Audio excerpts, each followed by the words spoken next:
All right, my first question for you is somewhere on here. Oh, okay. What called you to join the Inspire Life Immersion? I don't think this could have come at a better time in my life. I have been planning to come since May, I think, or April. So for a very long time. And I think I've needed something like this my whole life, to be honest. And it's kind of sad, but also kind of beautiful. It took like 33 years to have this time for myself. But it was a combination of having you in my life as a friend for so long and then introducing me to Dr. Mel. But I've been holding myself back from fully immersing myself in any community, but especially a healing one like Inspire Life. So it was time. And then, now being in November and just what's going on in my life, it couldn't have come at a better time. Mm-hmm. What have you gained that you feel inspired to share with others as a result of participating in the immersion? I think the biggest thing is being silent with myself. I know we've talked about this weekend. We have these identities that are, at least for me, it's probably 98% of what other people have told me what and who I should be and how I should act. And I haven't started to unravel that until I really started my healing journey like a year ago, I think. And it's very rare that I've been silent and just kind of let myself sit with myself. Yeah. It's because it doesn't feel good. It doesn't feel good, and it doesn't feel good to kind of unravel all of that bullshit. That it's like when you're born, you're like a tiny little bright orb, and then as you get older and your traumas and your unchosen families, and it all rolls up until you, at least for me, end up falling off a fucking cliff like at least 3 or 4 times in the span of 2 years. So being silent and present with myself, but being safe, which is the big theme for being in this space. Yeah, thank you. Have you ever been to a retreat before or immersion before? And if so, how was our immersion different? I have been to one other retreat before. I would not call it an immersion. In July, I went on a yoga retreat in Morocco, and it was beautiful. It's an incredibly magical country, and I went by myself, and it was lovely, but it was an escape. It wasn't an immersion. It was the people that were there. It was kind of like, okay, we have these busy lives, and now we're dropped like from 0 to 60 in like completely different land, culture, temperature. Everything was different, but it was like, all right, when it's over.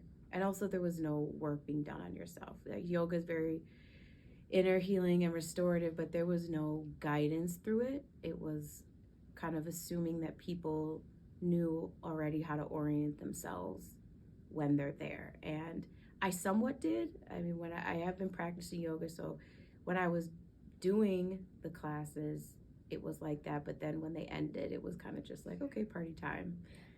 So it had potential. Traveling retreats, I think, are a beautiful idea because it has the potential to give you new experiences. But the leadership was not like what I experienced here, and the sense of home, I think I started to find that in myself because of you and Mel and Ashley and Scott and Michael. Thank you. Did you have any preconceived notions about like what a retreat would be before you came?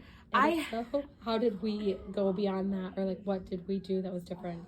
Definitely, I did. I always thought that retreats for like middle-aged white women, housewives, that like were kind of bored with their lives and like wanted to finally find themselves. And there's some truth in that, because I mean, our society doesn't really condition you to like really get to know yourselves until you're at a point of breaking. So I get that, but I think what I've seen on TV and then you know, growing up in the 90s and the early 2000s, like retreats were like foo-foo-y. Yeah. And there was no kind of honoring that it's not really about, like, healing is not a privilege.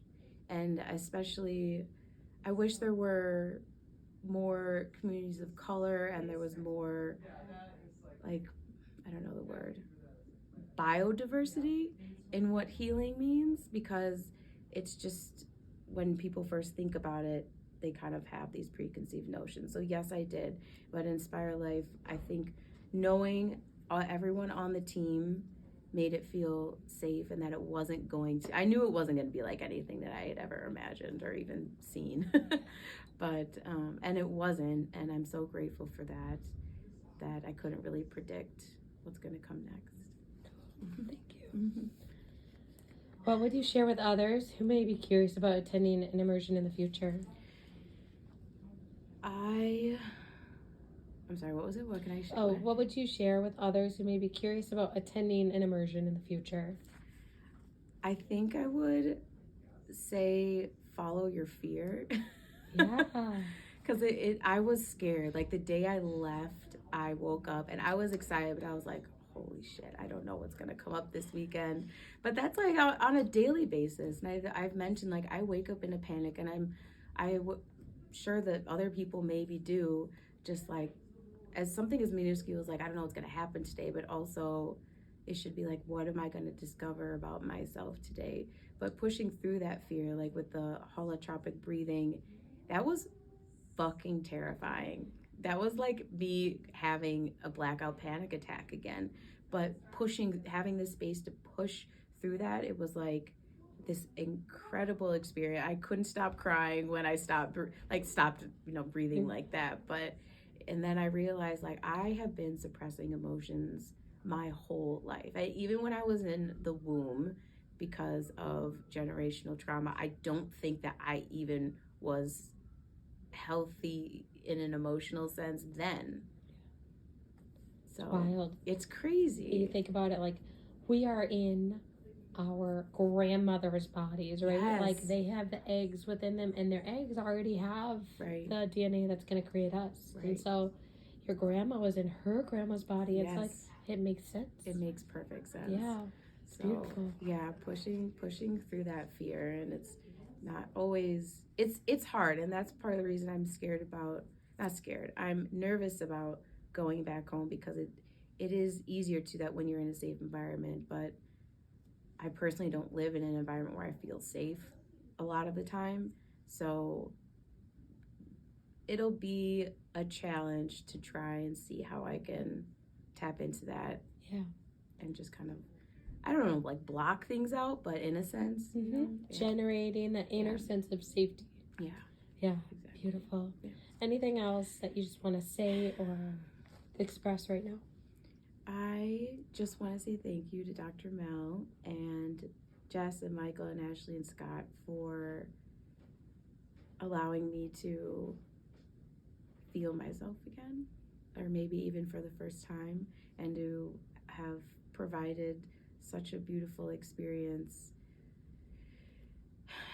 to, this sounds so cliche, but like, to grow in a sense, but most importantly to help me learn that all of the pain and the, like, blinding sadness and loneliness was not for nothing. Yeah. Thank you. Thank you so much.